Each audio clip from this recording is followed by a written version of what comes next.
Is there any PR? I think I played City Council in July. The meeting. You were there. No, the Farm City Council. Yeah, that's first. Yeah, no, 2015. Sorry, not twice. Yeah. So I fought this working for the Labor and Industrial Relations Commission. I lost. They told me this is my place to do it, so that's what I did.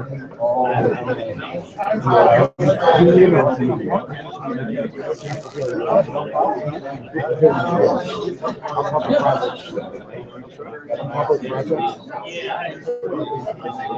Yeah. Or for the open field market. So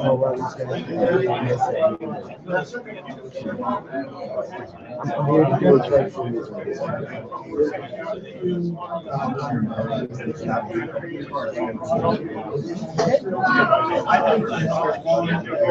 Anybody standing would like to go to the next conference room, next door SCR2. You're welcome to, we have audio over there.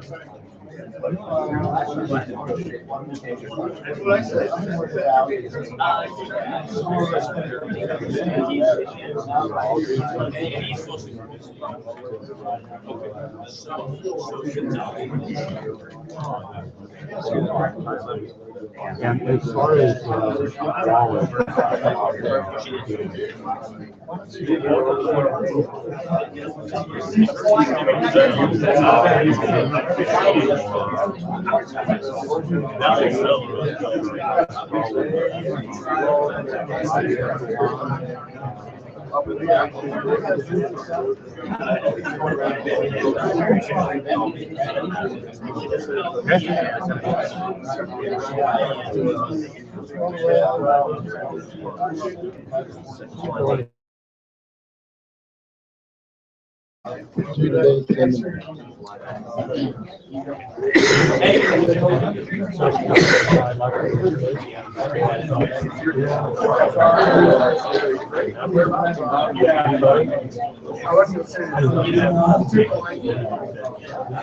oh, you want me to turn in it, please?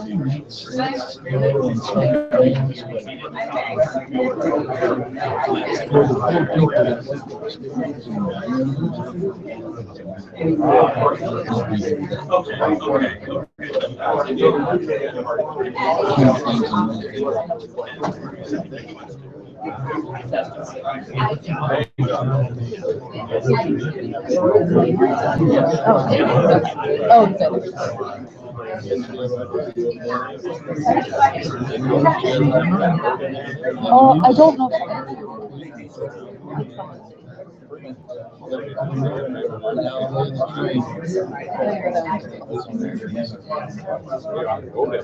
No, it's okay. I appreciate that.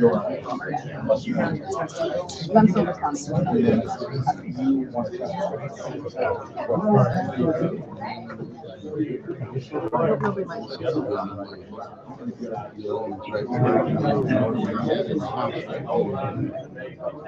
You know, I don't think this is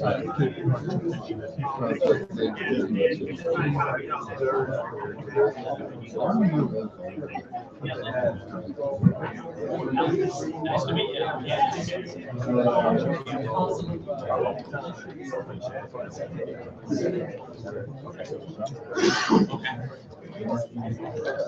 Sure.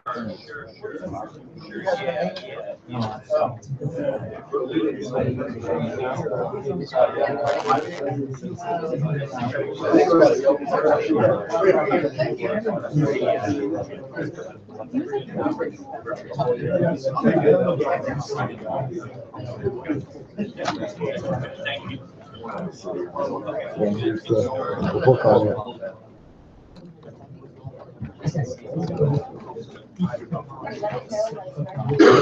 Let me keep it now.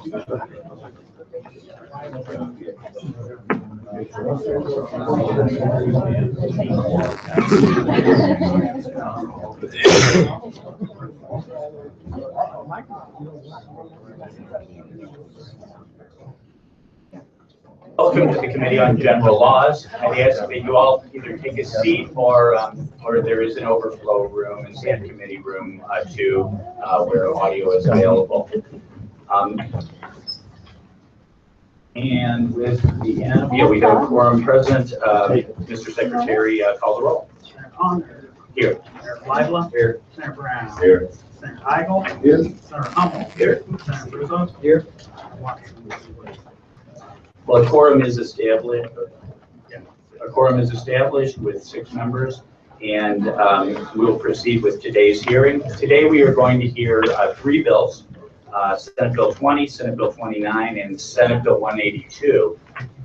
Now, since Senator Sater is resuming his committee up in the Senate lounge, he asked to go last, so we will hear my bill on PLAs first, and then the 2 prevailing wage bills. So the first bill will be Senate Bill 182, and I'd ask my Vice Chair to assume the chairmanship. Thank you, Mr. Chairman. We will hear Senate Bill 182 at this time. The Senator Onder will approach the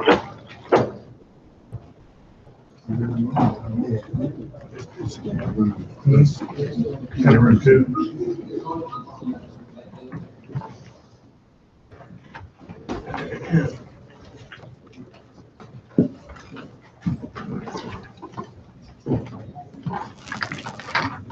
Senator, you may proceed. Thank you, Mr. Chairman, members of the committee, Bob Onder, representing Senate District 2 in St. Charles County. Thank you for the opportunity to present Senate Bill 182, the Fairness in Public Construction Act. Union-only project labor agreements, or PLAs, are requirements imposed by political subdivisions that public construction projects be performed only by union contractors or by non-union contractors that agree to union labor demands. These demands include hiring from union hiring halls, agreeing to union work rules, paying union dues, and paying into union pension funds, even though the workers in question will not benefit from those pension payments. So although in theory a non-union or merit shop contractor can bid on a PLA project, essentially that contractor is required to become a union shop for purposes of that project. PLAs discriminate against the 87% of Missouri workers who work for merit shop construction contractors. Let me say that again. Nearly 9 out of 10 workers are prohibited from building schools or libraries or city halls when a political subdivision imposes a PLA on a project. On average, PLAs raise the cost of construction 18%, which means that instead of building 5 schools, a district can only afford 4. The injustice and waste inherent in PLAs is led the Missouri General Assembly in 2007 to pass PLA reform. The bill banned PLAs when the state of Missouri is funding more than 50% of the project, and on projects with less state money, the bill listed a set of criteria that would have to be met before a political subdivision can impose a PLA. The problem is that this latter requirement has proved to be toothless. In the 2 cases where PLAs have been challenged, the Labor and Industrial Relations Commission merely rubber stamped the PLA. I'm most familiar with the $28.7 million O'Fallon Justice Center PLA in my district. The criteria were merely asserted in the text of the ordinance without any backup. 23 states have passed legislation to prohibit or restrict PLAs. Today, with our state, our local, and our school district budgets being particularly tight, now is the time to end this discriminatory, wasteful, and inefficient practice of union-only PLAs. At very least, PLAs represent unjustified discrimination against the 87% of the workforce that is non-union. At worst, they represent government-sponsored cronyism and corruption.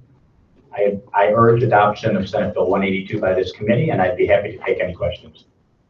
Okay, thanks, Senator. Any questions of the bill sponsor? Seeing none, Senator, you have someone you'd like to call first in support? Yes, the first witness is Michelle Roberts Bauer of the Associated Builders and Contractors. Okay, Michelle, are you here? There she is.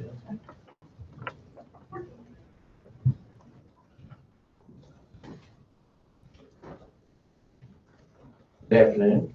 Good afternoon, thank you. I want to remind everybody, make sure anyone that's witness, witness certification of the witness form.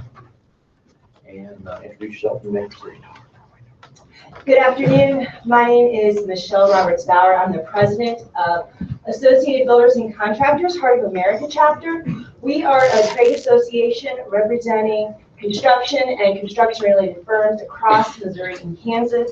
And I thank you today for considering this legislation. I really want to echo Senator Onder's thoughts.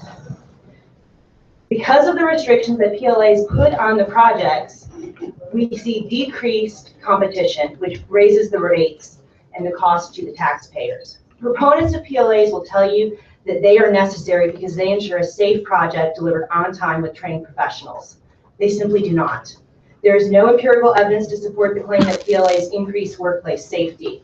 And there's no evidence that union workers are safer than non-union workers. Non-union contractors also value safety and training. ABC is proud to sponsor a variety of safety programs, craft training, and a federally registered apprenticeship program, not to mention the other training models that contractors use to train their teams. To claim that PLAs are necessary to have a trained workforce is simply unfounded. PLA projects frequently go over budget, and multiple studies have demonstrated that PLAs increase final construction costs. PLAs are wrong for the 74.6% of Missouri's private construction workforce that chooses not to join a labor union because they're not able to compete on an equal basis for projects funded by their own tax dollars. Workers who do not belong to the union will be required to pay union dues and into union pension programs, but they'll never see the benefits of those programs unless they choose to join the union and become vested in them. Employers that offer their own benefits, including health and retirement plans, still have to continue to pay into those existing programs as well as the union programs during the project. Nearly all PLAs require contractors to get a significant percentage of their workers from union hiring halls, which means non-local union workers are put ahead of local non-union workers. One study in 2009 found that employees of non-union contractors that are employed under a government-mandated PLA suffer a reduction in their take-home pay that's conservatively estimated to be around 20%. PLAs are wrong for taxpayers because they limit competition. As competition is limited, prices go up. Merit shop contractors are either barred or discouraged from bidding on PLA projects because of these unreasonable terms and conditions included in a typical PLA. As a result, the number of bidders on the project where a PLA is required is usually limited to only union contractors or to those few merit shop contractors willing to become signatory to a PLA. Taxpayers deserve the best product for the best price, and numerous studies show that PLA mandates can increase construction costs between 12 and 18%. Thank you. Okay, thank you very much. Any questions of this witness? I'm just curious, how many political subdivisions are there that are out there that use PLAs? This is such a huge problem. I mean, there are literally probably thousands of political subdivisions across the state. What percentage of those political subdivisions issue PLAs? That's a very good. This big disadvantage. That's a very good question that I'm afraid I don't have the answer to. I'd be happy to research it for you. That'd be probably helpful for the I would It's argue a massive problem that it obviously exists in probably what, like maybe 0.5% of the political subdivisions across the state for these total projects. I think it's one of those situations where the impact of every project impacts people and it impacts taxpayers, and I think each one is significant.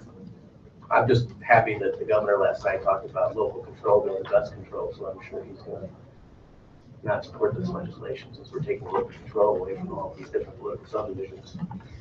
Well, last night the governor endorsed doing away with PLAs, and when local control is unjust. When local control is good, When local control is unjust and discriminatory. Thank you.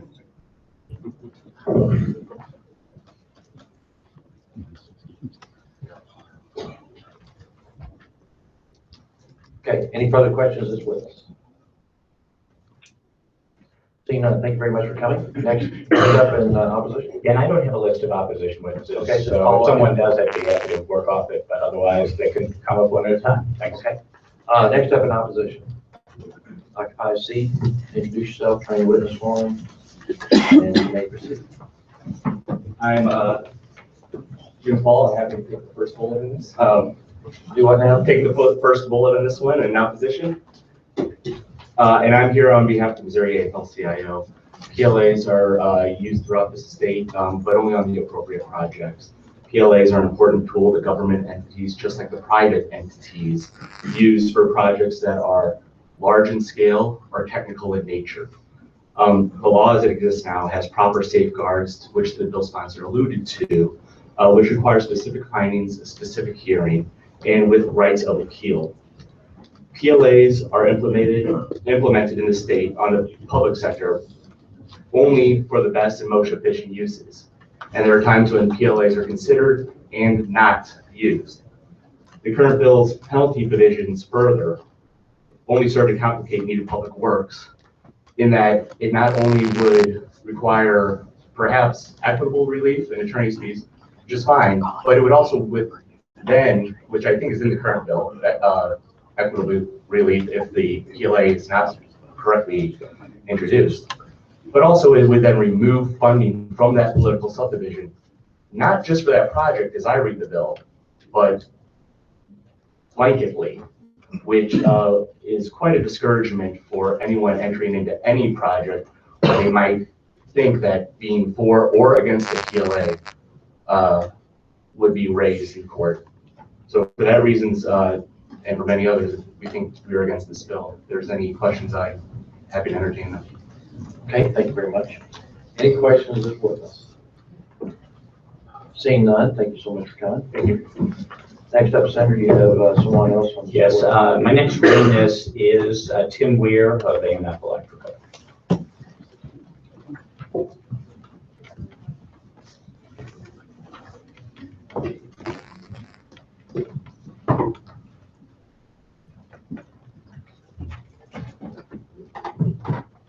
Welcome. Gentlemen, good afternoon. Just, what microphone closer to you there, there you go. Introduce yourself, sir. And My name is make sure Tim you're- Weir, co-owner of AMF Electrical Contractors in St. Louis, Missouri. I'm here wearing several hats today. First of all, the hat I'm wearing is of an individual taxpayer. I have personal concerns absent anything else except the economic well-being of my family. I'm also here to represent the company that's 30 years in the making, started with 2 employees, now has over 140. Started with $275,000 worth of net sales in the first year, now over $20 million a year. This share of the marketplace that is called AMF Electric is at a handicap, is at a disadvantage. So I'm here to argue in favor of this bill, which would take away the disadvantage that we have. I'm also here as a member of the Associated Builders and Contractors. I sit on the board of directors of the chapter and have been active in it for over 25 years. I'm not going to belabor you gentlemen's minds here. You're going to hear a lot of words. I think I'm going to give you 3 phrases that I'd like you to take home for consideration. The first of which is equity. That which is fair and equal. It cannot be said that a PLA is equitable. Period, end of report. Economic growth. Testimony has already been given here about the detrimental effects on economic growth that a PLA has because of the costs. Non-competitive situation that it is. You gentlemen are responsible for spending the money of the taxpayers. We would ask you to be equitable. The third phrase I'd like to leave with you, common sense. Common sense, you think? This situation with the AFL-CIO having had a protective, federally mandated monopoly in the union construction market for 60 or 70 years, has to stop. Again, it is a detriment to the free market. And I can tell you stories of people who refuse to build in Missouri for just that reason. Common sense.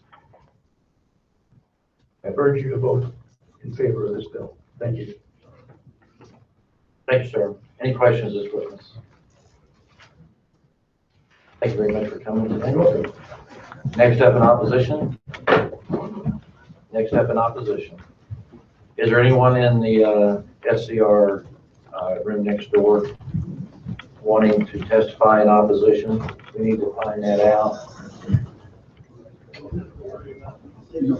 Okay, thank you very much.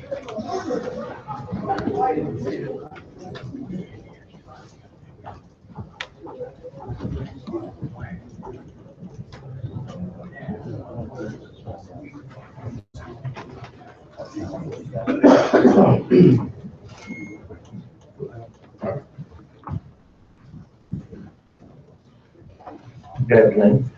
Good afternoon. Introduce yourself and you may proceed, sir. Honorable members, my name is Patrick Ishmael. I'm the Director of Government Accountability at the Show Me Institute. We are in support of this bill, both in the interest of taxpayers and. Hang on just a second. Oh, sorry. Oh, yeah. We were going pro-con. Do we have another? Since you're already started. Yeah. Yeah, let's go ahead.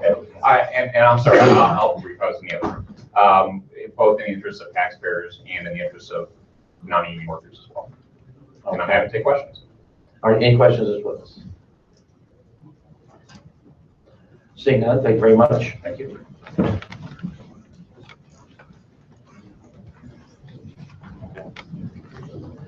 Anyone else in opposition in this room? We have found out there's no one else in the other room in opposition. Anyone else? Anyone else in support? So my next witness is Brian Bunton from the Missouri Chamber. Okay. But Thank you, Mr. Chairman, members of the committee. Again, Brian Bunton, Missouri Chamber of Commerce and Industry. Would like to go on record for the bill. I want to echo what the gentleman from AMF Electric said earlier. This is about competition. We represent members of the free market and those that conduct business in the free market. And like previous witnesses and Senator Onder said, that makes up about 74 to 87% of the market. And we believe these PLAs, as they are in existence, are discriminatory to those of our members. And that's why we are in support of this bill, because it makes the necessary changes to encourage free market competition. I'll be happy to take any questions. hey, thank you. Any questions as witness? Senator? What's the percentage of unionized construction workers in the state of Missouri? That unionized construction workers, Unionized construction companies, percentage, union versus non-union in the state. I don't have that number. Someone behind me, I think, of that, I'm curious. 74.6. 74% are non-union, 74.6 of the private construction workforce in the state of Missouri. is non-union. Yes, sir. So where's the disadvantage? Seems like you guys are doing pretty well. Okay, no questions. Any further questions as witness? Seeing none, thank you very much. Next up, Senator, you have another list? Yes, our next witness is Greg Holbrook. Greg Holbrook.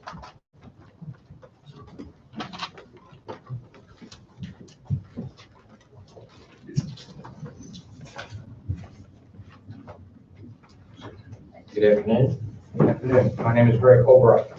I am president, no, I'm not president, I'm CEO of HGH Companies. I want to speak to the effect of the worker, not the union worker. They're well represented here, but I want to talk to the open shop worker. If I were to sign a PLA and agree to do a project in Jefferson City, Missouri, this happens to be Cole County.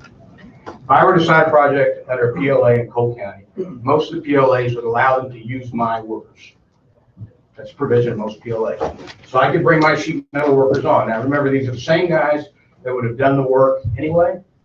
So it's not a change of quality, same safety record, not a change of safety. All we're doing is talking about my worker under a different arrangement. In Cole County today, if I signed that PLA, I didn't sign a PLA, and I did a project, let's just say, that renovates HVAC in this building.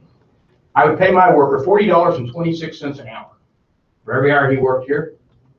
And I would pay $8.52 an hour into a 401k plan that follows him day one wherever he goes. That is his money. He takes it with him. He leaves me a week later, 401k plan follows him, and that money follows him.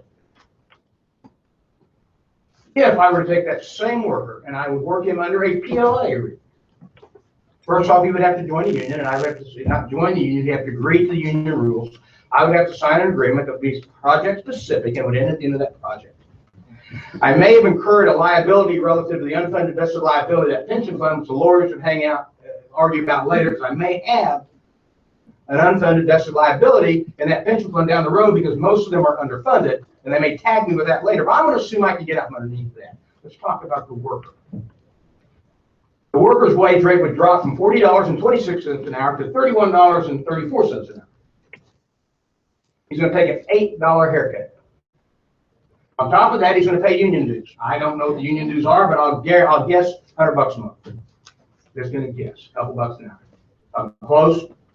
Somebody back here can chime in, they know.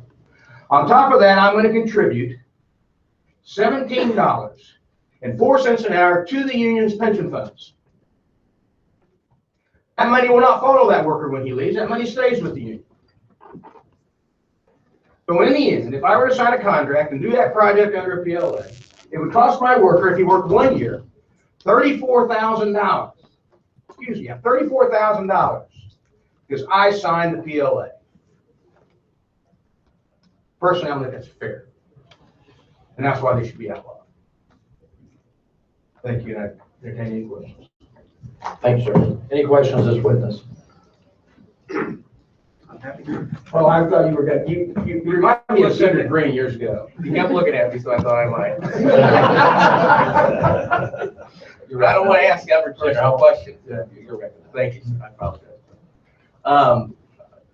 I guess my question is going to go back to, what percentage of work in the state is done with the PLA, and how big of a problem is this? On public works, it's very low. I would tell you that. I wouldn't say it's very low. As a matter of fact, the only ones I know about it occurred primarily in the St. Louis area. Okay. And I think a couple in Kansas City. Okay. So it's not a high number. It's not. It's not a high number. But when you're talking about taking $34,000 away from a worker, does it matter whether it's 1%, 0.5%, or 0%? Taking that $34,000 away is just wrong. I understand. I just think that this seems to be, for all of this effort that we're doing right here, it seems to be a lot of a very microscopic amount of the work that's actually taking place. If I understand it correctly, your company does very well across the state. It doesn't appear that you're hurting in any way, shape, or form. My company does very well. There's a lot in the state of Missouri. We're very successful out in Missouri. Unfortunately, the state of Missouri's economic conditions have changed tremendously. The bulk of my work has been outside the state. I appreciate it. That's fine. Thank you. Any further questions this witness?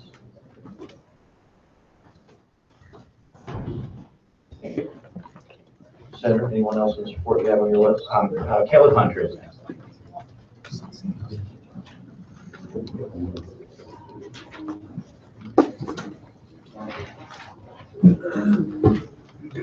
Introduce yourself, sir, and you may proceed. My name is Caleb Hunter, O'Fallon, Missouri. So I'm an electrical contractor and a citizen. I live in O'Fallon, Missouri, and Senator Onder brought up the PLA recently in O'Fallon, Missouri. I was on the Planning and Zoning Commission of O'Fallon. I spent hours and hours and hours volunteering for the city of O'Fallon. I'm very active on the board of directors of the O'Fallon Chamber of Commerce, which is the Missouri Chamber of the Year, if you didn't know that.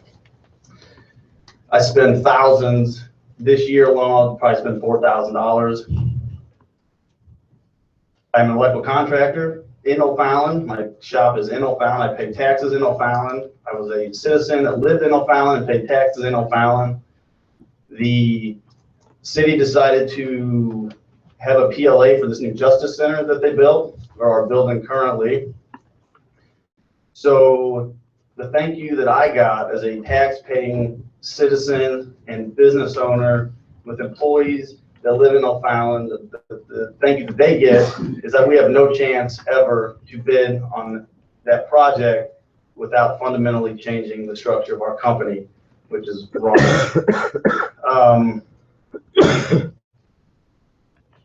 I don't agree with the senator saying how your company is doing well. Who cares if 1% you can't bid on? I think that's wrong and ridiculous.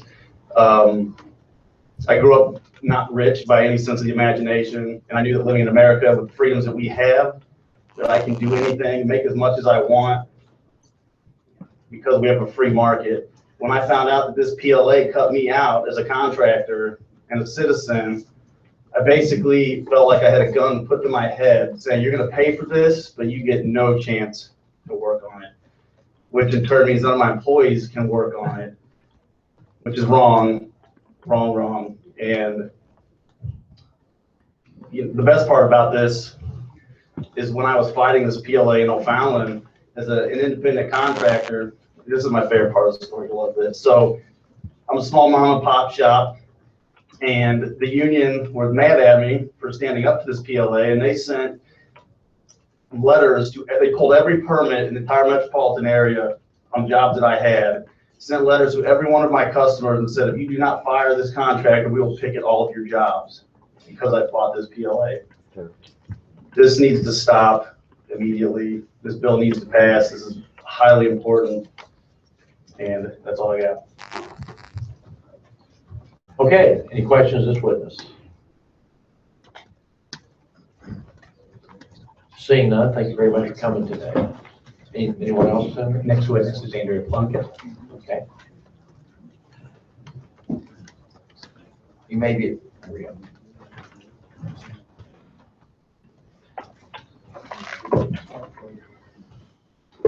Good afternoon. Good afternoon. Introduce yourself. I'm Andrea Plunkett from Kansas City. My family owns a commercial glass company out of Kansas City. We're the largest or second largest glass company in the area. And we haven't seen a PLA in a while, and I think it's because people have figured out that they're inefficient. A lot of school districts have had problems with their PLAs, and in a competitive market, it just don't make any sense. When it comes to a PLA that we could bid on, we just simply don't bid. And we're probably the most competitive glass company in the Midwest. And so the people that lose when we just don't bid, and so our competitive price isn't out there, is taxpayers. And whether it's 1% of jobs or 0.5% of jobs, I mean, it's the taxpayers that lose because they're the ones that are footing the bill. And, let's see, the St. Joe School District has used PLAs in the recent past in our side of the state. Chris Foster was pretty proud of his Cass County Justice Center PLA a few years ago, and they're just bad policy. They're bad for taxpayers. And, our business does just fine, but it's the taxpayers that are on the hook. And so I would urge you to support this bill. Okay, any questions of this witness? Seeing none, thank you very much for coming today. Senator? Next witness is Jim Pepper.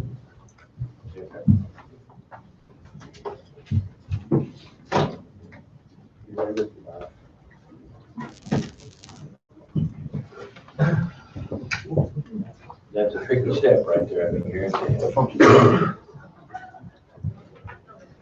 Introduce yourself, sir, and your name.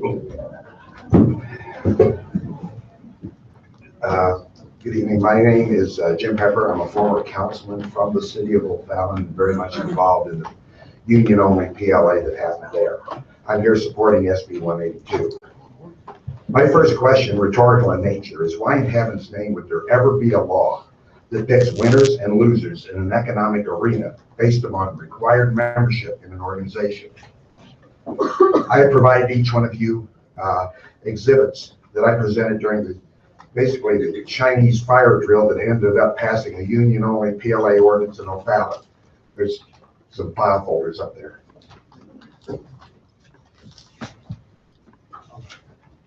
Oh. Okay. I feel it violated current ISMO in more ways than one. When brought before the so-called State Labor and Industrial Relations Commission, a Democrat, a union rep, and a Republican, to, as the senator alluded to, It was like a rubber stamp. That says basically, what can you expect when two wolves in a sheep deciding what's for dinner? The ordinance was written by our city attorney, an avowed liberal and union supporter without regard for the citizenry of O'Fallon. There were no deliberative findings. There was no analysis of the impact, no cost impact, and no business justification. It was, let's do these things, let's not do these things, but say that we did. And that's in the documentation that you have in front of you. Included in your package is section 34.216. Highlighted are some of the things that were not done. It appears currently that the state and cities play favorites in the awarding of contracts, effectively cutting out local merit shops. Said before, the 8 to 10%, maybe 12% of the workforce is union. But how do you justify cutting that 80% out of the workforce in municipal contracts? This is insulting to those businesses that have chosen Missouri as a home. As has been required in almost every other instance in government, a legitimate study involving a cost analysis and business justification in implementing a policy has been done. The document labeled Exhibit A, which is the ordinance, is, in my opinion, a diatribe of elegant wording, somewhat confusing, quite often misleading, and filled with smoke and mirrors. It passed due to some concern about getting re-elected, being pressured by the unions, and that if they voted no on it, it would hurt them in their upcoming election. I, for one, voted my convictions and concern for the taxpaying citizens and the small businesses of this city, and not to curry favor with any particular group. Unfortunately, this last April, the IBEW, along with other unions, waged a dirty and salacious campaign against me and the brother-in-law of a former Missouri senator who was aforementioned here before, who I understand wrote this section, was elected. I would not help foster a lie to our citizens, telling them we had done our due diligence in analyzing the impact of a union-only PLA. This country is based on freedom. A major tenet of our society is a free economy. The current statutes flies directly in the face of that by eliminating certain people or companies from participating. For all the reasons listed above, and many more that delve into moral and ethical issues with government picking and choosing winners and losers based upon membership in a group or a special interest, I'm requesting that SB 182 be voted and moved on. Okay, thank you, sir. Any questions as witness? Somebody talked about O'Fallon. We got screwed. I'm sorry. Thank you, sir. Okay, next up, sir. The final witness is Sheila Sprower. Okay.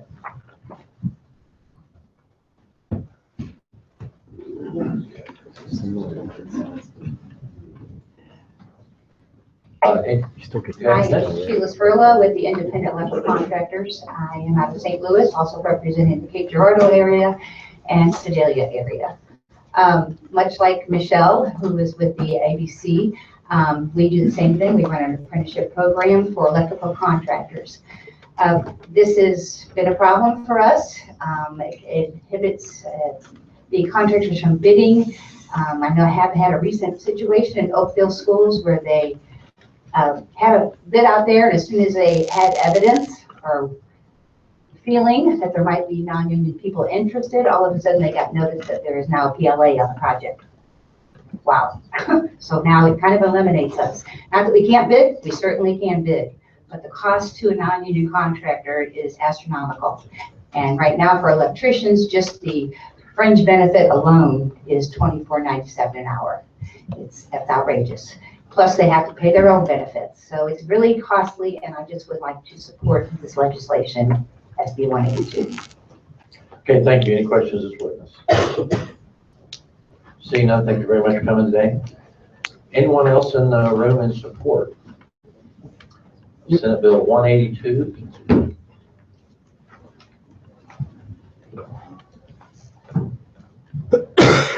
Good afternoon, Mr. Chairman, members of the committee. Trent Watson, registered lobbyist here on behalf of Associated Industries of Missouri. We'd just like to register our support. I don't think I have anything to add over previous witnesses. Okay.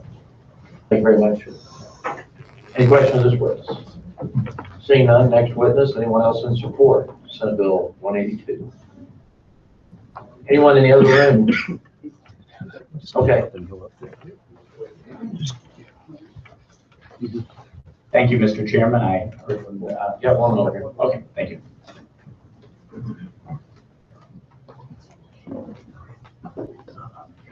I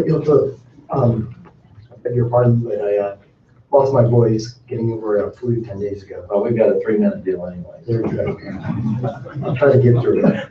My name is. I seen that big pile of stuff you had. Kind of caught my attention.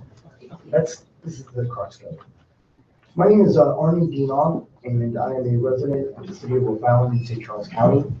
I fought this PLA at the Labor and Industrial Relations Commission and the Cole County Management Circuit Court.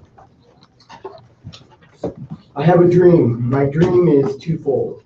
One, to ensure fair, equal competition across Missouri's many communities by safeguarding residents on public construction projects. My second part, that has haunted me for the past 16 months, is to sit next to Governor Greitens in the signing room and watch the governor sign into law SB 182. It's very important. This needs to happen badly for Missourians for several reasons. We need fair enterprise market across our great state. We need to abolish Chapter 34.412 of the revised state statutes. They were poorly constructed and poorly written. Project labor agreements is bad competition from the word go. PLAs are highly unfair, goes against every grain of open capitalism and what our country was built on, is majorly deficient and discriminatory. Picks winners and losers right out of the starting gate. Is legal racketeering, in my opinion. Is unfair to small businesses, honest, qualified, highly skilled companies that choose to be non-union. Taxpayers deserve and demand a fair, open bid process. I've gone through this process and it was not pretty. The O'Fallon City Council used this law to their unfair advantage on the current $28 million public safety complex that is halfway completed and will be opened in September of 2017. The city of O'Fallon, which I'm running for city council this April 4th, is threatening to use it again on a $26 million Civic Park, swimming complex, and O'Day Park projects slated to go to be underway July 1st. I want to make sure that this law is rescinded and put to bed before these projects take effect so everybody can bid on the projects if they qualify. After the city council approved the PLA, there were many flawed and violations of statute. I appealed to the State Labor and Industrial Relations Commission for a full hearing in September of 2015. With two Democratic commissioners, the public chairman representative and the employee representative, the one Republican employer representative, and former state representative from the 95th Legislative District. And I'd like to read his opinion. It's just a few paragraphs. During the hearing, petitioner repeatedly, his name is James G. Avery Jr. During the hearing, petitioner repeatedly expressed his concern that no formal study was done, that no formal financial analysis was produced or shared with the public, and that the city engaged in a rush process that significantly deviated from their normal method for analyzing construction projects. I share those concerns. Petitioner's witness, John Ladden, former state senator, testified that the city's analysis was shameful, flawed, cut and paste from other PLAs, and did not make any finding regarding the city of O'Fallon specifically. Caleb Hunter, a member of the city zoning board and a non-union electrician, testified that the city did not consult with anyone that was not affiliated with the union when making its decision. Again, this Commissioner Avery shares those concerns. The city's analysis was many things. It was rushed, superficial, repetitive, generic, and heavily influenced by organized labor, but it was an analysis.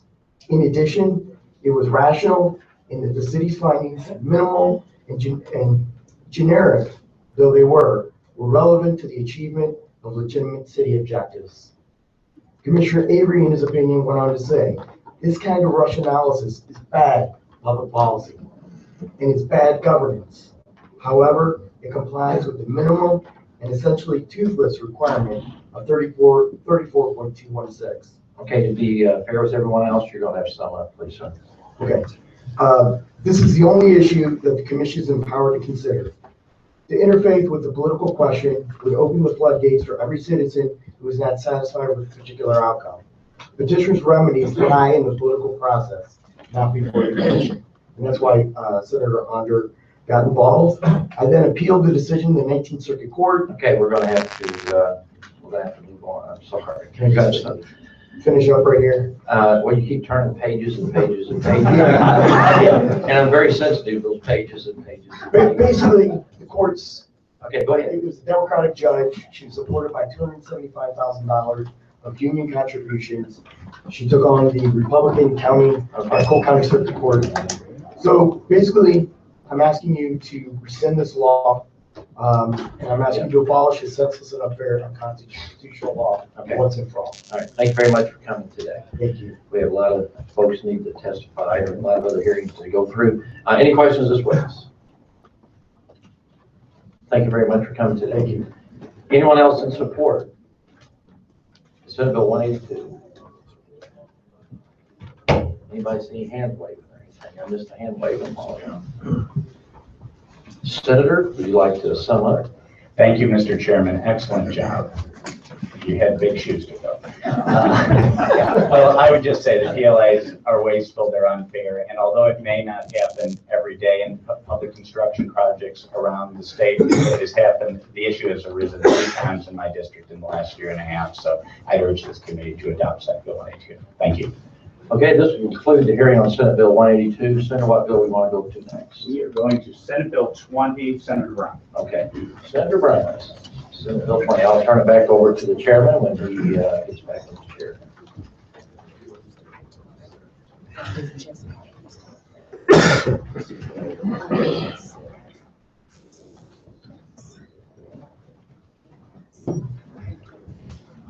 Thank you, Mr. Chairman, members of the committee. Senator Dan Brown, District 16, here to present for your consideration today Senate Bill 20 and Senate Bill 20 basically repeals law pertaining to prevailing wage. A couple of things I'll do as far as introduction, and I won't take a lot of time because there's people on both sides of the issue that will speak more eloquently than I will as to the effect against, and I want to hear from them. So, when you talk about prevailing wage law, it all goes back to the federal Davis-Bacon Act. And this law was based basically upon racism. Representative Bacon was a Republican from New York, and in his representative district, the Bureau of Veteran Affairs at that time, now VA, was building a hospital, and they brought in laborers from the South that were mostly black to build this hospital, and that upset him and a lot of his folks. They didn't want the black people up there and doing the job. So he filed the Bacon Act to begin with, and he filed this act like 13 times, trying to get this prevailing wage to keep these folks out from coming and bidding on jobs, particularly in his district, but it would have far-reaching effect. This went on until about 1931 of him filing, and at that time, President Hoover was president. Things were going south pretty quickly, and he felt with some of the encouragement of Bacon and Davis, who was a senator and also a Republican from Pennsylvania, and had also been Secretary of Labor in the past, that this was important to get done to stop falling wages when there wasn't much going on. So that's how, try it one more time, and that's how the Davis-Bacon Act actually became law in the United States. And of course, that plan didn't work too well because then we started the Great Depression. So That kind of being just a short history, it is interesting reading if you go back and kind of look at the history of how this it came about. And I would like to say that if Missouri repealed, and the state prevailing wage laws are referred to as Little Davis-Bacon Acts. And so some states are very entwined in law on their state prevailing wage, which oftentimes precedes the federal Davis-Bacon Act. But there are 19 states that have no prevailing wage laws whatsoever. And 3 of those of interest are Iowa, Kansas, and Oklahoma, because they're on our borders. And that's where a lot of the construction is going on. 7 states have a threshold. In other words, jobs that are from $100,000 to $500,000, the range, the 7 of those states, prevailing wage does not apply. There's 11 states that have a threshold of $25,000 to $75,000. And then 4 states have a threshold of $1,000 to $2,000. And there are only 9 states, which Missouri is one of, that has no threshold. All jobs, prevailing wage law applies. This is the one issue that I represent 16th District, which is rural Missouri. This is the one issue that I hear most about from my county commissioners, my municipal and city managers, from my schools. Any of these public projects does drive their costs. And as a result, a lot of these projects are just not being done. They just don't feel that they have the money. So I do think, as far as economic development that we can do in Missouri, this is probably one of the most important labor reforms that we can pass. I think it would have a tremendous impact on our local communities and would be very, very quick in occurring. In times of shrinking budgets for the state, when we don't have money to invest in education and higher education in some of these institutions, if we could do something to really cut their bottom line, and we've had some experts say that it might affect the University of Missouri system and save them as much as $300 million annually, it would be something nice that we could do to help decrease and defray the cost of education. So I think it is an important issue, and this is kind of the starting point. And I've worked on this for 6 years. I'm almost as hard-headed or mentally incompetent as Representative Bacon was, and presenting this thing 13 times to get it started. There have been times that it has been suspended on the national level. George Herbert Walker Bush suspended it in Florida during hurricanes. George Bush suspended it during Hurricane Katrina. Richard Nixon suspended it as an anti-inflammatory inflationary measure when things were going south during his administration. And President Franklin Delano Roosevelt suspended the act in 1934 when they were trying to get things done for the New Deal effort. So I'll not get down in the weeds on this. I just want you to know that there are a lot of states: Florida, Georgia, Alabama, Arizona, Colorado, Idaho, Indiana, Iowa, Kansas, Louisiana, Mississippi, New Hampshire, North Carolina, North Dakota, Oklahoma, South Carolina, South Dakota, Utah, and Virginia that have no prevailing wage law. And their construction projects are not falling down. They're paying good contractors and good people a fair wage and are moving forward. So with that, Mr. Chairman, I'll be quiet and listen to our audience. Thank you. Thank you, Senator. I think you partially answered my first question, which was what would you say to those who say that we need a prevailing wage laws or Davis-Bacon laws to ensure safety and quality on the work site? Well, most of these jobs are going to be either county, municipality, state jobs.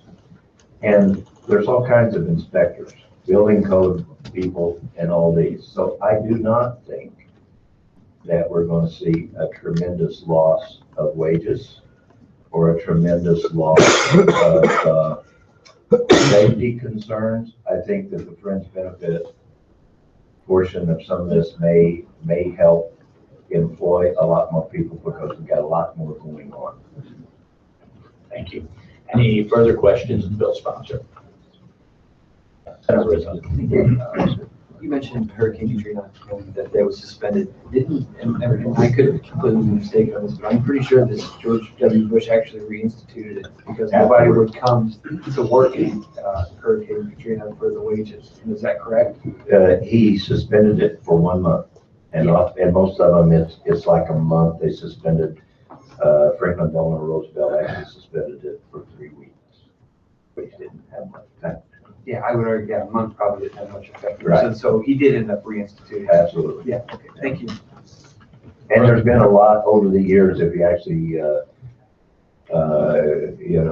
Google, there's been a lot added to the act to the point that it's become much more onerous than it was in the beginning and much more difficult for people to comply. And, and I'll tell you, the way that the prevailing wage is presented and established in Missouri through the Department of Labor and reporting hours.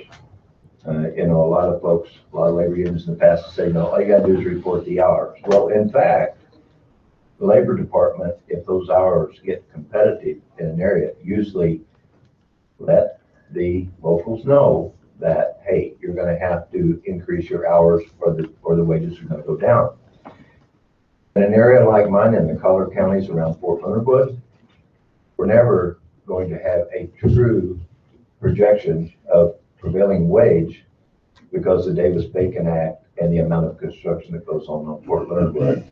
There's so many hours reported that it does not change our prevailing wage. And it's very, very high. Other questions of the bill sponsor? Seeing none, would you like to call your first witness? Just call Just let them come. First witness in favor of Senate Bill 20.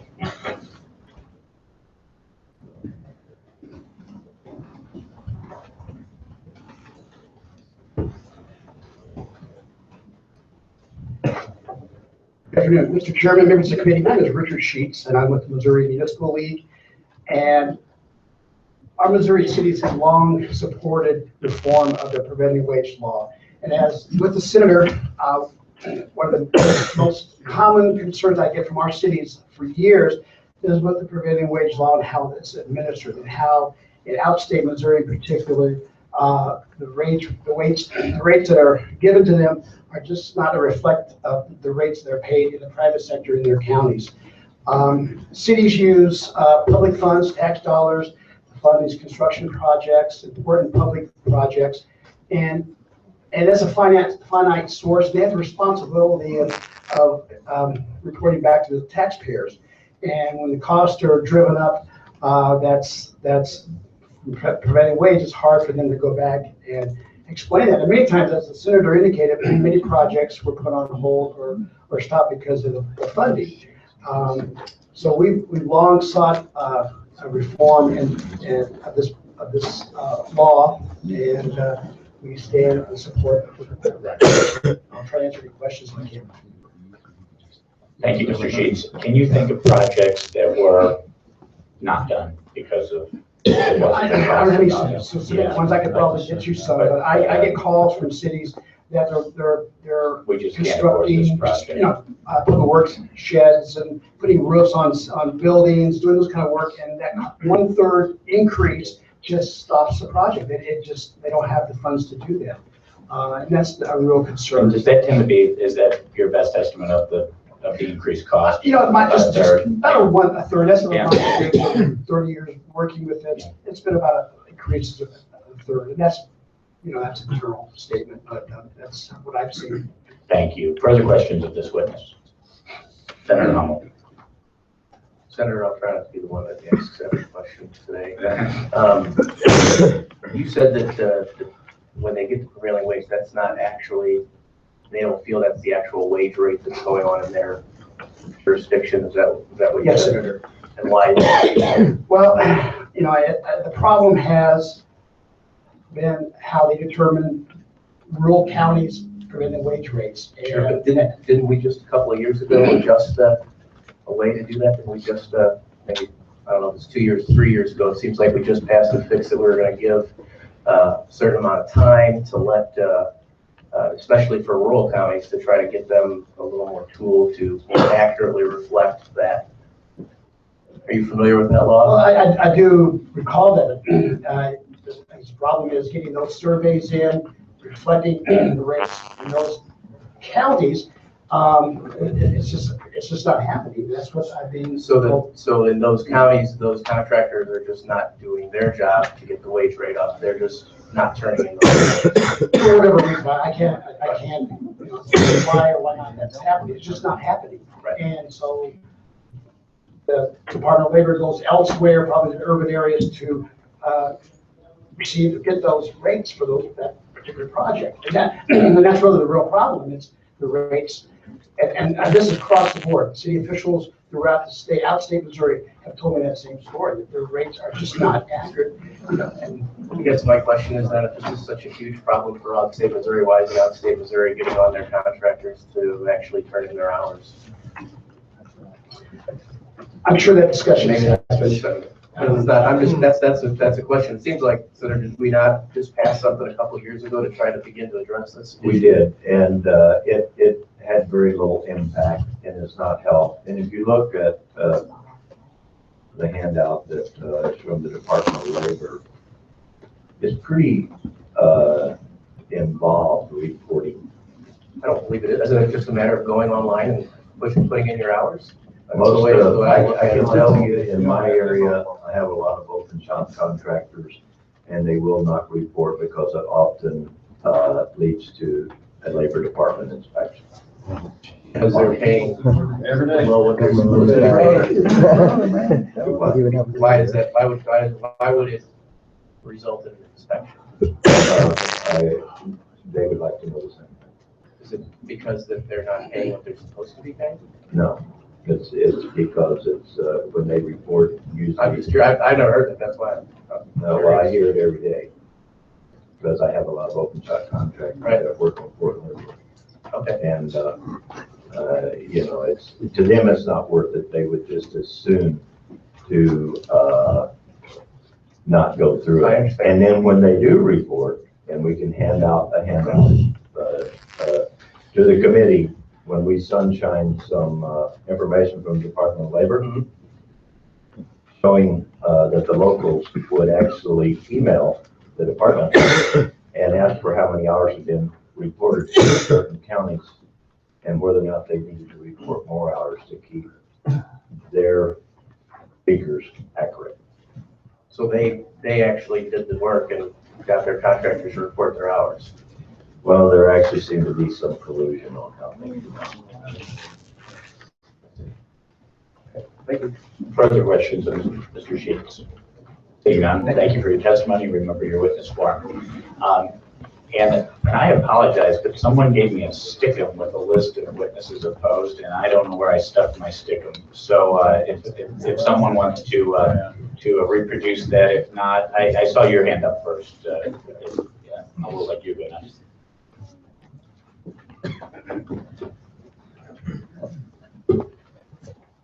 Good afternoon. My name is Dennis Corrigan. I'm the president of Corrigan Company Mechanical Contractors in St. Louis. It's a 120-year-old piping company. And first I'd like to say, as Senator Brown said, Mr. Davidson and Mr. Bacon were Republicans. And they were standing up for a decent paying job in their community. The federal government was going to build a VA hospital, and they were going to bring people in from Alabama and Texas. The color of their skin had nothing to do with it. I read up on this a lot myself.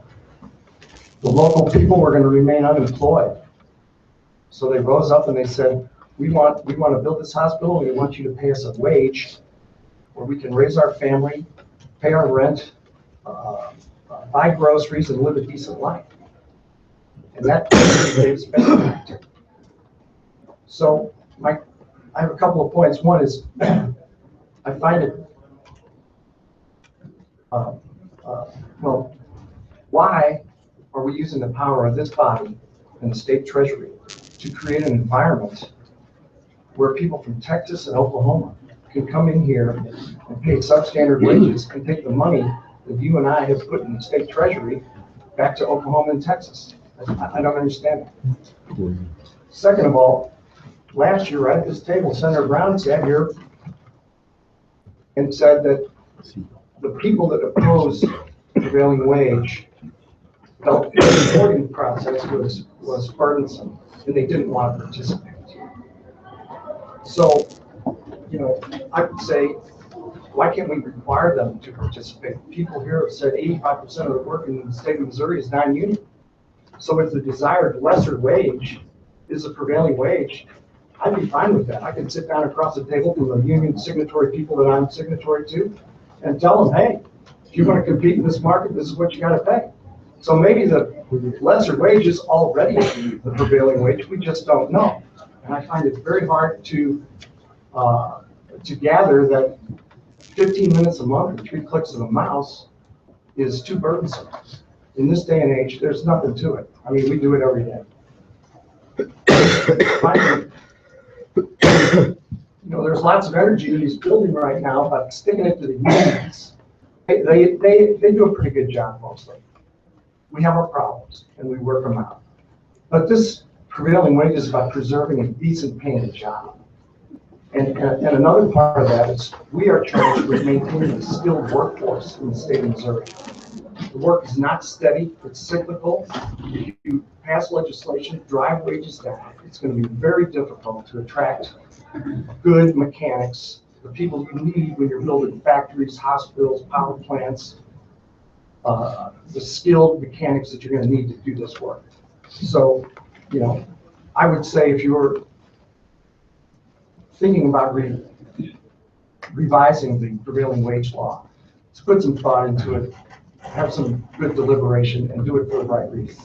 Thank you. Thank you, Mr. Corrigan. Mr. Corrigan, one question I hear from some non-union contractors is part of the problem with quote turning in hours is that in the non-union context, a lot of times you don't have the rigid job descriptions, work descriptions that you do in the union world. So, a given contractor might do, you know, several different things, whereas in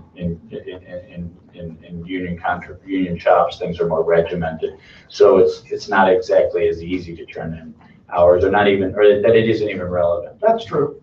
In some cases. You know, the fellow that's working on the plumbing system in the morning could be working on the electrical system in the afternoon. So, you know, they have to separate their hours. You know, we don't have to do that because we're just doing the plumber only does plumbing. So in that respect, yes. Okay, thank you. Further questions, Mr. Corrigan? Seeing none, thank you for your testimony. Remember your witness form. Next witness in support of Senate Bill 20.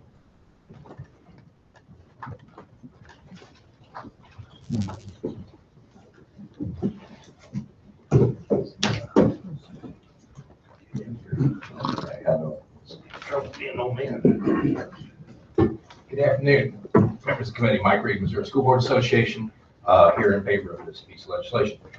Missouri School Boards Association, as you know, is a group of over 4,000 elected officials in the state of Missouri. And in this group, we passed resolutions concerning various pieces of legislation. One of the resolutions passed is MSBA urges the General Assembly to exempt construction of school facilities in 30 class counties from the state prevailing wage act. This is a question that has been brought up to us on numerous occasions, especially in smaller districts paying prevailing wage.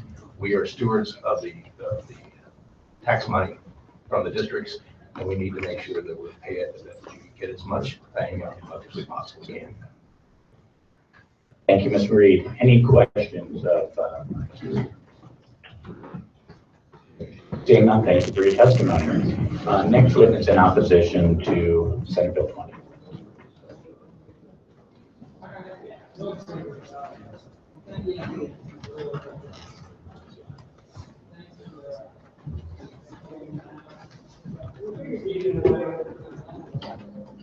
Good afternoon, Mr. Chairman and members of the committee. My name is Russell Crane, and I'm the Chief Estimator for Emery Sapp & Sons Incorporated. We are 100% employee-owned heavy civil contractor headquartered in Columbia with branch offices in Kansas City and Springfield. We are a 45-year-old company with approximately 600 employee owners. We have been members of the Associated General Contractors of Missouri for 30 years, and I am currently the chairman of the AGC's Governmental Affairs Policy Committee. The AGC of Missouri represents over 500 members, commercial, industrial, heavy and highway contractors, industry partners, and related firms spanning 110 counties throughout Missouri, making the AGC of Missouri the largest construction industry association in the state. We are here to testify in opposition to massive changes to the existing prevailing wage statutes, whether it be the repeal of statutes in SB 20 or the changes to definition in SB 29, which would virtually eliminate prevailing wages on public projects. The issue of prevailing wage is often presumed to be a union versus open shop issue. I'm here to dispel that presumption. Emery Sapp & Sons is an open shop contractor.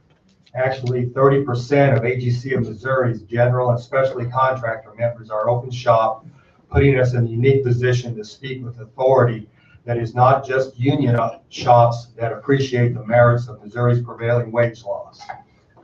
Emery Sapp & Sons is one of MoDOT's largest by-volume contractors, and we work in all parts of the state. We are proud of the good paying jobs that we provide our employees so that they have been able to become a part of the middle class that pay taxes, have health care insurance, and drive consumer spending that is key to our economy's health. In Governor Greitens' recent announcement concerning necessary cuts to Missouri's budget, his closing statement ended by saying that we need to work our way out of this hole by bringing more jobs with higher pay to the people of Missouri. And in last night's State of the State address, he mentioned the need for more high-paying jobs at least 10 times. These two bills that we are discussing today would promote the exact opposite response by creating more jobs with lower pay for the people of Missouri. Please bear in mind that construction jobs are not the same as manufacturing jobs due to the nature of the industry.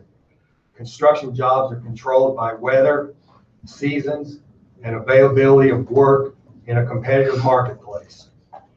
Boone County recently announced the location of a new manufacturing plant with the creation of dozens of high-paying jobs above the Boone County average of $36,225 a year.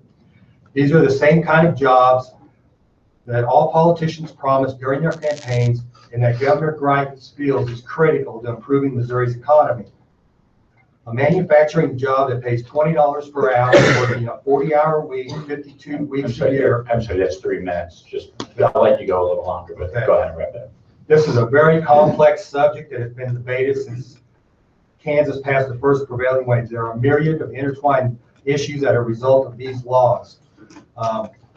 I think that the focus of providing good paying jobs to our employees and economic benefits they provide to the state of Missouri that would not otherwise be provided in a low wage economy. And those include health insurance, retirement benefits, increased tax collections for the state of Missouri, and increased consumer spending power that will create a ripple effect in the economy. Okay, I'm sorry, I'm going to have to cut you off. I like Senator Lively all the pieces of paper, but you'll get to talk a little more because I have a question.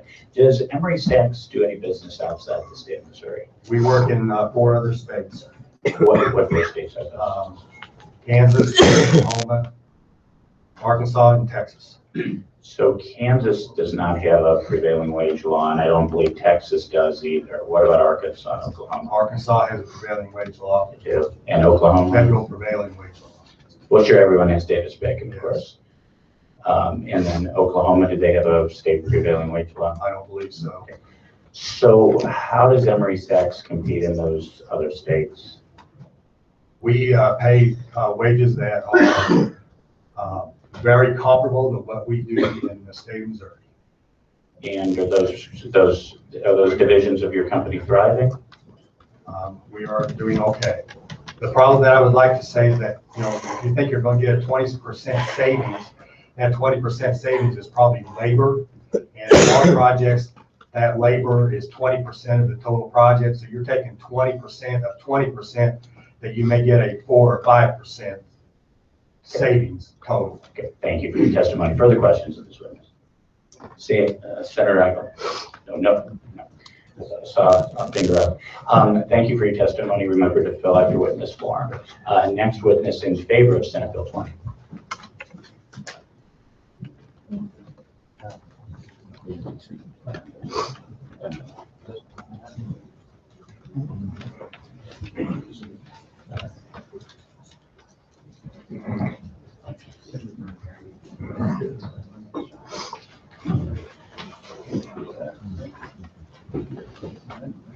Good evening, or afternoon again, Mr. Chairman.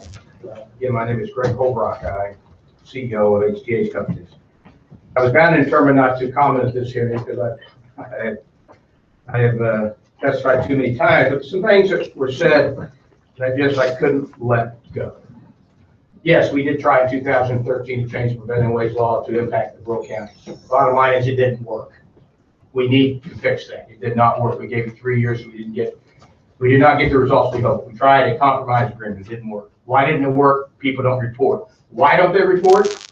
Job descriptions are all over the place. I elect to report. I could not ask another contractor to report because you get crucified at the Labor Industrial Relations. You are treated like a third-class citizen, and you are just hammered. You're a liar, you're a cheat, and I'll tell you that in your face. I couldn't advise anybody to go do that. Secondly, it is not us doing, we don't have a responsibility to report. None whatsoever. So those that elect to do it, you should be saying thank you to them, not chastising like you do me. Another reason you don't want to report, the Division of Labor Standards has become the whipping tool of the unions. They get mad at you that you got the job, so they send the Division of Labor Standards down there, they investigate, they hold up your money, they refuse to resolve the issue because they have your money held up. Last time they investigated me, they held my money up for 18 months. I had to sue them to sue me. Resolve the issue. That's stupid. But they had the money tied up. And when I presented with the lawsuit, they said, well, we're going to withdraw our complaint and just go back to your business. These are the reasons that we need to do one of two things. Correct the problems out there or repeal it. I swore I would never speak on behalf of repeal, but if we can't fix it, the only other choice is to repeal it. Thank you. Thank you, Mr. Obrecht. Do we have any questions of this witness? Senator Arnold. Thank you for reporting. I do. Thank you. And incidentally, Senator, we prevail in about 2/3 of the counties we reported. Thank you, Mr. Obrecht. Next witness in opposition to Senate Bill 20. Who had their hand up first? Okay. You need to get my hand up. You guys go first. Mr. Chairman, I'll go sit over there so there'll be more room for them to come up here. Yeah, you can do that. Good afternoon. My name is Jason Thompson. I'm the president of Harold G. Butzer Incorporated. And we employ union pipe fitters from Local 562 and union sheet metal workers from Local 36. We have a highly trained, highly skilled workforce. We've done prevailing wage work in this building, multiple state office buildings, state buildings, the University of Missouri, University of Missouri Science and Technology. The reason I'm here is to talk about my employees. We provide them with a good wage, benefit package that includes a retirement fund and health care. If we repeal prevailing wage, it's going to be a race to the bottom in our industry. I don't want to have to go to my employees and tell them that I can no longer provide them with the quality of living that they deserve. That's why I'm against the repeal of prevailing wage. Thank you. Thank you. Thank you for your testimony. Any questions of this witness? Seeing none, please remember your witness form. Next witness in favor of Senate Bill 20.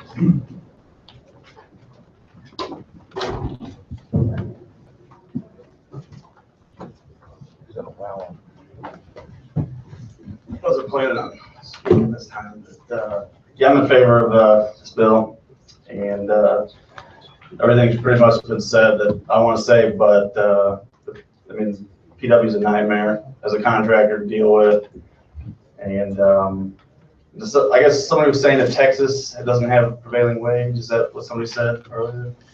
Well, I got a brother that's a contractor down there, and their electricians making what the union guys are up here because they're supply and demand. So they're making very good money in Texas, and not only a right to work state, but a no PW state. So that's all I got to say about that. Thanks. Thank you, Mr. Hunter. Any questions of this witness? Senator Rizzo. I'm just curious, how many hours you have since you've worked with Me personally? Yeah, you said you had small mom and pop shops, all right, earlier? Yeah, so I've got 2 divisions. It varies. I think it's 15 roughly. 15 people? Okay, thank you, that's all. Thanks. Next witness in opposition is Senate Bill 20.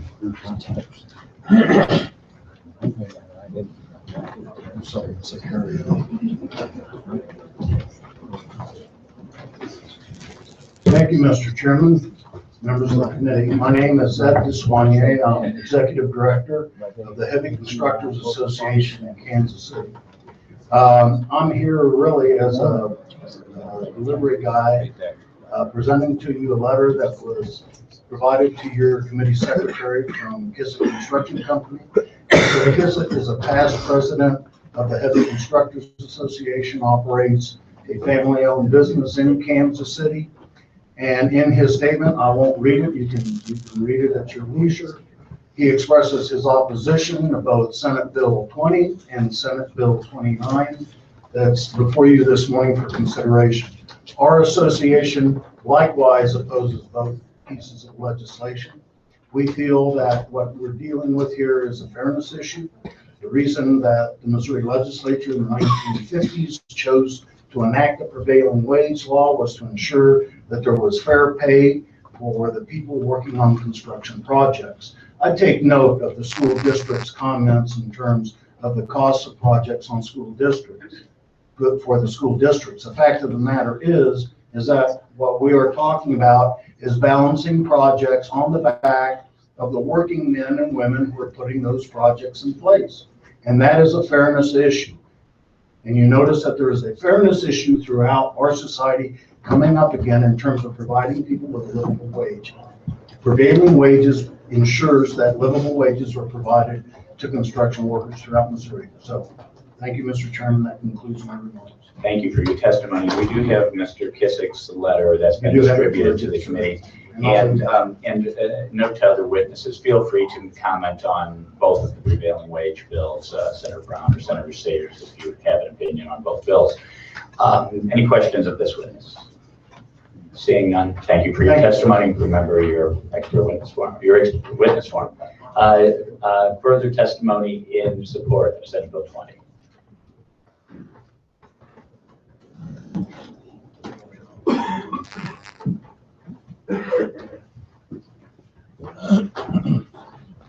Afternoon, honorable members. My name is Patrick Ishmael, I'm Director of Government Accountability at the Show Me Institute.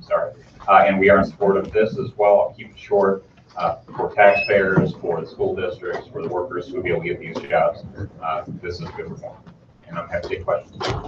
Mr. Ishmael, your background is that you're an economist. Is that correct? I'm an attorney.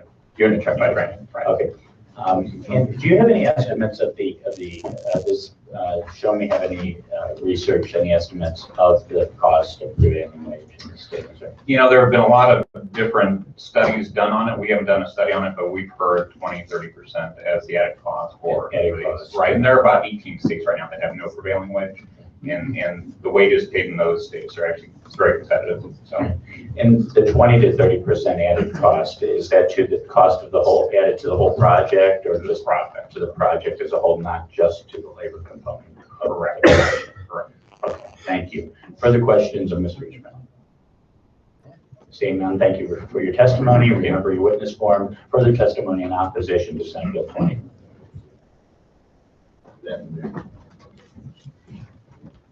I'm Leon Keller. I'm president of Meyer Electric Company. I've been in the electrical industry over 60 years. October next year, my electrical will be in business for 50 years. I say we because the company is only as good as the men and women we have working with us. I'm talking today about our company and our people, but there are thousands of companies in the state of Missouri and hundreds of thousands of skilled craftsmen, both union and non-union, whose careers and families are in jeopardy. We have 185 men and women from all over central Missouri. We work the rural area of Missouri. Every one of our people have gone through extensive training that includes 4 to 5 years in an apprenticeship program, continuous education to stay up with the latest technology. We feel we have the career personnel to install a quality project that everyone can be proud of and confident that our grandkids and great-grandkids can utilize. But we are all good citizens of the state of Missouri. We all, and I want to emphasize our whole industry, pay property tax, personal property tax, and sales tax to the state of Missouri. We add to the economic stability of our local communities by purchase of homes, vehicles, appliances, furniture, and other goods and services in our community and the state of Missouri. Our families are the ones that you will see volunteering for church fundraisers, local charity organizations, the PTA supporting our local schools, building Habitat for Humanity homes, and so forth. The prevailing wage provides a level playing field so that Missouri companies and workers can compete for projects. In contrast, repeal of the prevailing wage will open the door to out-of-state contractors who come in with unqualified people, quite often illegal employees, and possibly even working below minimum wage. Thus, whether we are a union or non-union contractor, we will not be able to compete for these projects. Those companies and workers have no vested interest in our communities. The only money they will spend will be whatever daily subsistence they need. At a time when we're reaching out to the minority communities of our state and country to provide our citizens the opportunity to become skilled craftsmen, have better pay, and better their lives, this would be a devastating blow to everyone. I've been in this business all my life, so if you have any questions, I'd be happy to talk to anyone individually, and I thank you all for this opportunity. Thank you. Thank you for your testimony, Mr. Keller. Any questions of Mr. Keller?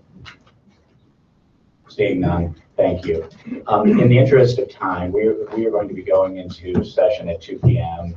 and but the next bill is about prevailing wage, so there will be more opportunity to testify on that subject.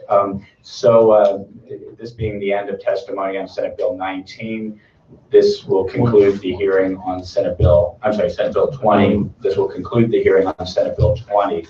The next bill will be Senate Bill 182 by Senator Sater. 29. Yeah, 29.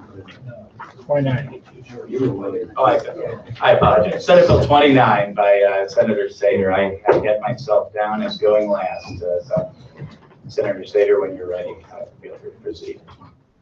Thank you, Mr. Chairman. For the record, Senator David Sater from 29th District, and Senate Bill 29 also.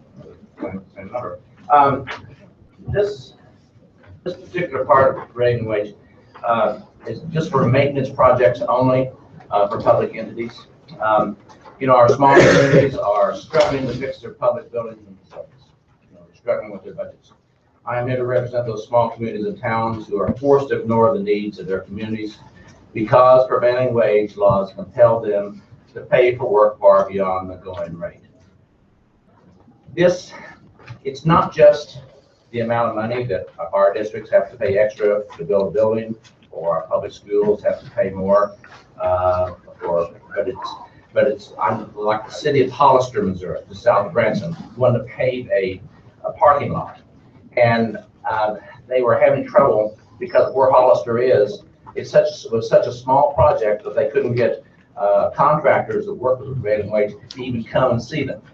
And so it took years before they were able to find somebody to do that. And so that's a major problem in itself. If you look at the bill, all we've done is change on this one. We're changing some definitions. On line 13, the definition of construction. We've taken out the word improvement, alterations, or major repairs, and also added it shall not include maintenance work. Okay? So it's construction is still under prevailing wage laws. Okay.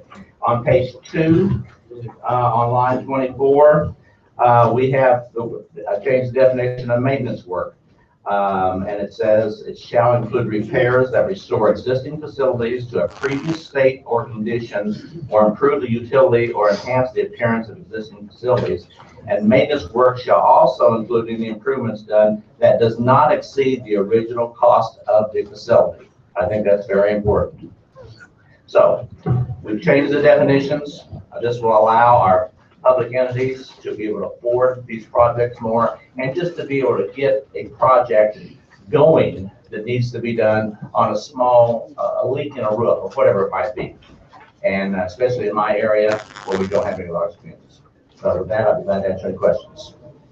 Thank you, Senator. So these definitions, construction, when it includes improvement or alteration, your Hollinger School District, of course, if you put a new surface of a new blacktop surface over the parking lot, you're improving it or you're changing it. So yeah, so you're altering it. So it really includes any current definition. You're narrowing the definition. I'm narrowing the definition down of construction, and that definition will still include prevailing wage. Thank you. Okay, any questions of Bill's bond? Seeing none, do you have any witnesses in favor of Senate Bill 29?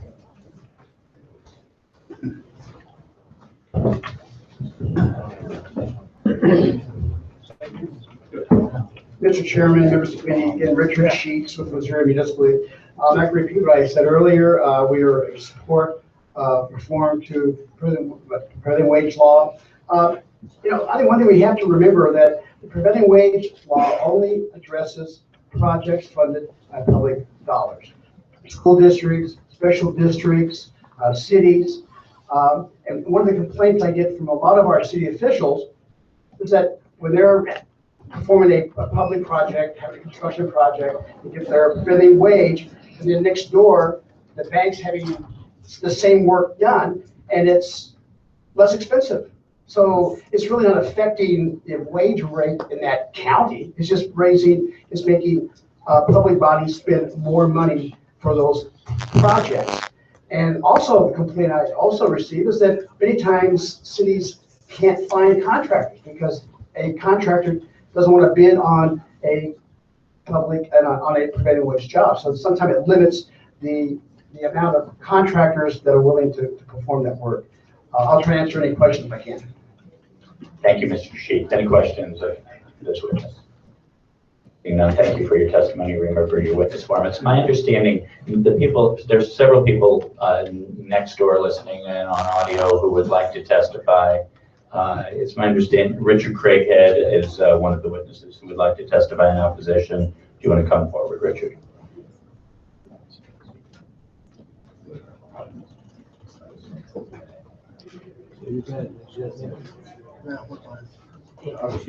Oh, go ahead. Yes, just come on forward. Yeah, it was my understanding there's some people next door who very much want to testify, and I don't want their location to prejudice them. Go right ahead. Good afternoon, Mr. Chairman and committee members. My name is Steve Dunn. I am chairman of the board of J.E. Dunn Construction Company. J.E. Dunn is a general contractor that has been headquartered in Kansas City, Missouri since my grandfather, John Ernest Dunn, started the company over 90 years ago in 1924. Today, J.E. Dunn employs over 1,300 people in Missouri. Finding skilled workers to come to work at J.E. Dunn is one of the biggest challenges we face as baby boomers retire at a rapid pace. Based on industry demographics, we're very concerned about a labor shortage in the next 3 to 5 years. It is important to be able to convince young people to choose careers in skilled trades at an attractive wage scale. Ending prevailing wage will take an important tool away from J. Dunn in recruiting, hiring, and training skilled workers. In lieu of eliminating prevailing wage, I feel the focus should be on devoting resources to education and training to provide excellent go-tech programs in our school districts with a major focus on construction skilled trades.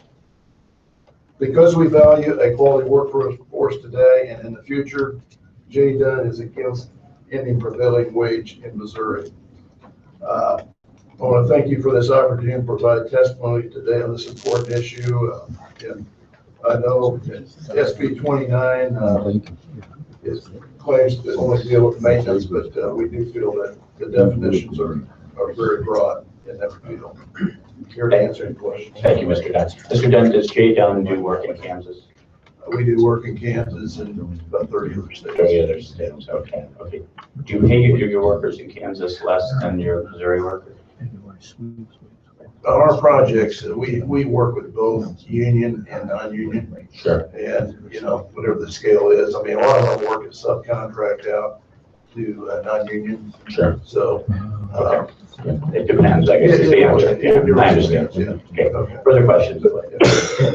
Seeing none, thank you for your testimony. Remember your witness form. Further testimony in favor of Senate Bill 29. Thank you. Thank you.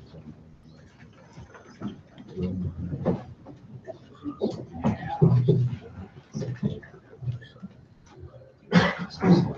you, Mr. Chairman. Brian Dunn, representing Missouri Chamber of Commerce and Industry. I'd like to go over record in support of Senate Bill 29, not Senate Bill 20. We are a member-driven organization. A lot of our members felt that some tweaks to the prevailing wage law were more beneficial than an outright repeal, and adding maintenance work, as is proposed in Senate Bill 29, was one of those issues that garnered their support. And that's why I am here today in support of Senate Bill 29. Thank you, Mr. Bunsen. And has the chamber in a policy document or anything listed other tweaks that might be that your members might be in favor of? Sure. In previous, at least last session, I know there was a bill out there that would have exempted the prevailing wage requirements for projects underneath $750,000. Some sort of threshold like that, I believe, would be a little more amenable to our policy agenda. But at least from what we've heard is we have some membership split on an outright repeal, and that's why you didn't see me on Senate Bill 20. Thank you. Further questions of Mr. Bunton? Seeing none, thank you for your testimony. Further testimony in opposition to Senate Bill 29.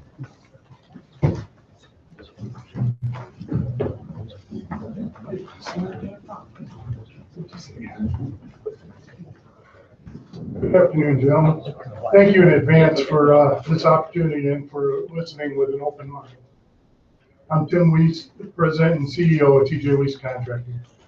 We're a commercial wall and ceiling contractor. We're located in Lake St. Louis, and we've got an office in Jefferson City. We work all over the eastern 2/3 of the state of Missouri. I'm here basically to talk to you because of the 400 hardworking tradesmen that work for me, that they're affiliated with the carpenters, the painters, and the laborers. But these folks are full-time TJ Weiss employees. They bleed TJ Weiss blue, white, and yellow every day. Senator Onder, about 100 of them are your constituents. Senator Eigel, about 60 live in your district. Senator Hummel, about 50 in yours. Senator Brown, I've got 20 folks that work for me that are in your district. And Senator Lidla, we've even got a handful down in your area. I'm not a shill for labor. As a matter of fact, I'm probably one of their biggest pains in the butt. I'm critical of them when they fall back into their 1950s mentality. But there is a purpose, and there is a purpose of prevailing wage. I'm passionate about protecting my employees, my industry, and the state of Missouri. Our tradespeople earn an average of $50,000 to $60,000. They have full company paid health insurance and have solid funded pension plans. Our tradespeople have gone through a 4-year apprenticeship program that's administered jointly by labor and management. The training is provided at no cost to the employee or the taxpayers. In contrast, I have colleagues who are friends, and we benchmark our companies against each other on a yearly basis. Their businesses are similar to mine. Some are larger, some are smaller. There's 9 of us around the country that get together. 4 of them happen to be from Texas, Louisiana, Kentucky, and Iowa. All states mentioned as the new panacea that Missouri is trying to attain. Their average wages are $12 to $20 an hour for the carpenters and the tapers that do the metal stud framing, the drywall, put up the acoustic ceilings. They get a small stipend for health insurance, and they have a very small company matched 401k. That contrasts with my folks.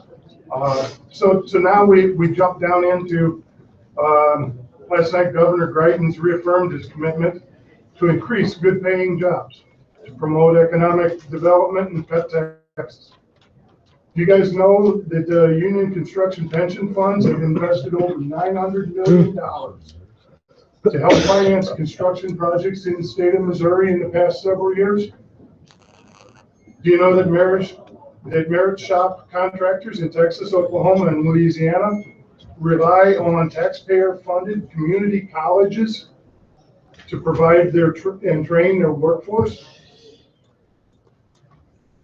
So how does turning 100,000 good-paying construction jobs into possible jobs that are slightly above minimum wage fit into the governor's vision? I don't see that. How much money do merit shop retirement accounts invest in financing construction projects and infrastructure projects? My experience is zero. How does this fit in with the vision of cutting taxes and tips while trying to expand the economy and infrastructure?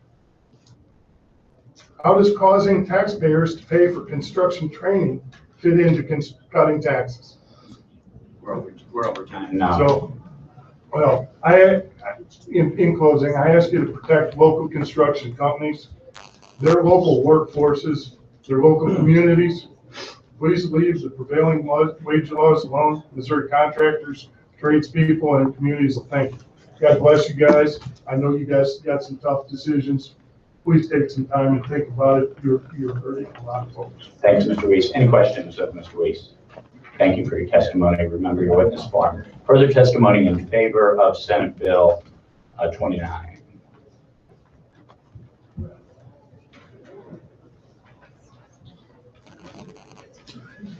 And so we're going to take one more in favor, one more in opposition. Please state your name.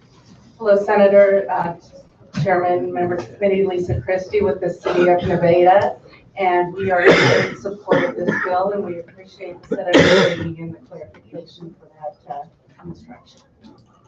Thank you. Any questions of this witness? Seeing none, thank you for your testimony. Remember to fill out your witness form.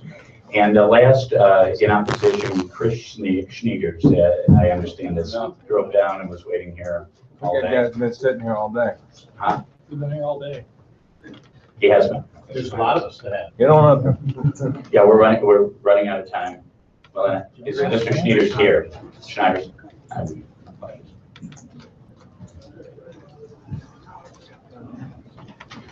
Thank you. My name is Chris Sneers. I'm the general manager of Jeff Sneers Construction Company. We're an excavation contractor based here in Jeff City. And I'm here to speak out against Senate Bill 20 and 29. 75% of the work that we do as a company are for public entities, such as the state, county, school districts, and university.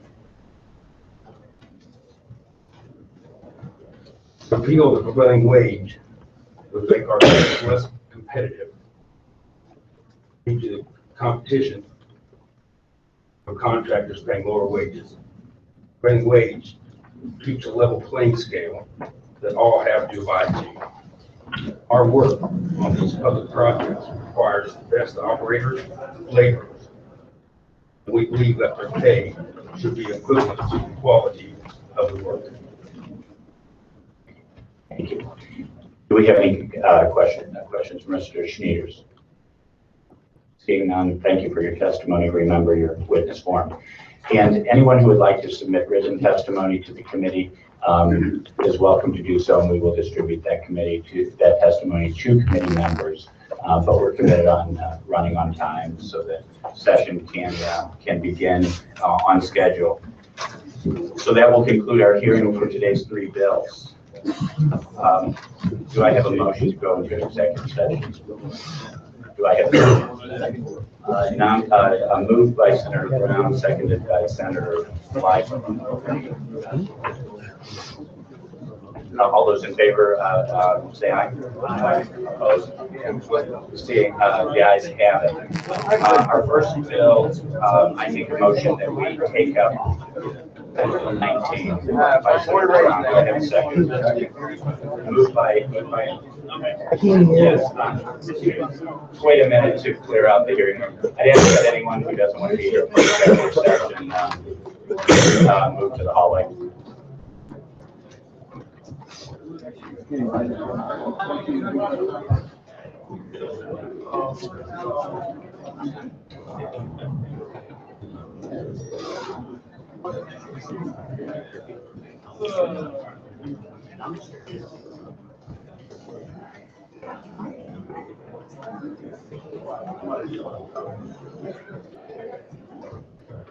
Okay, I make a motion that we take up Senate Bill 19. Do I have a second? Second. Moved by Senator Onder, seconded by Senator Brown. All those in favor say aye. Aye. Those opposed, no. The ayes have it. We are on Senator Brown's Senate Bill 19. As you all remember, that is his right to work bill. So the Senate Bill 19 is up before the committee for discussion. Do I have any discussion? In that case, I move that the committee do pass Senate Bill 19. Do I have a second? Second. Moved by Senator Onder, seconded by Senator Brown. Mr. Secretary, call the roll. Senator Onder. Aye. Senator Lively. Senator Brown. Aye. Senator Eichel. Aye. Senator Hummel. No. Senator Rizzo. No. Senator Watson. Aye. By a vote of 5-2, you have voted to pass on Senate Bill 19. I move we now take up Senate Bill 21. Do I have a second? Moved by Senator Onder, seconded by Senator Lively. Any discussion of Senate Bill 21? Seeing none. Mr. Secretary, call the roll. I'm sorry. I move that we do pass Senate Bill 19. I'm sorry, Senate Bill. I move that we do pass Senate Bill 21. Do I have a second? Second. Do pass of Senate Bill 21, moved by Senator Onder, seconded by Senator Lively. Do we have any discussion? Okay. Seeing none, Mr. Secretary, call the roll. Senator Onder. Aye. Senator Lively. Aye. Aye. Aye. No, Senator Brown. Aye. Senator Eichel. Aye. Senator Hummel. Oh, for the record, Senator Eichel is trying to speak.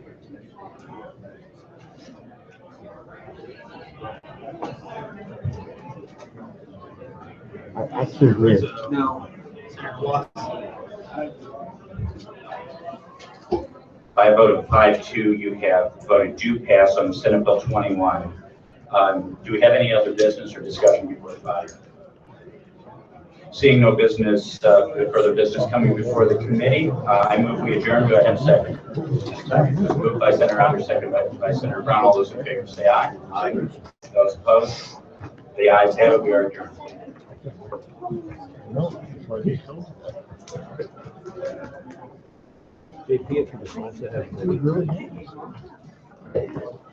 I'm sorry? No, you're good. Thank you.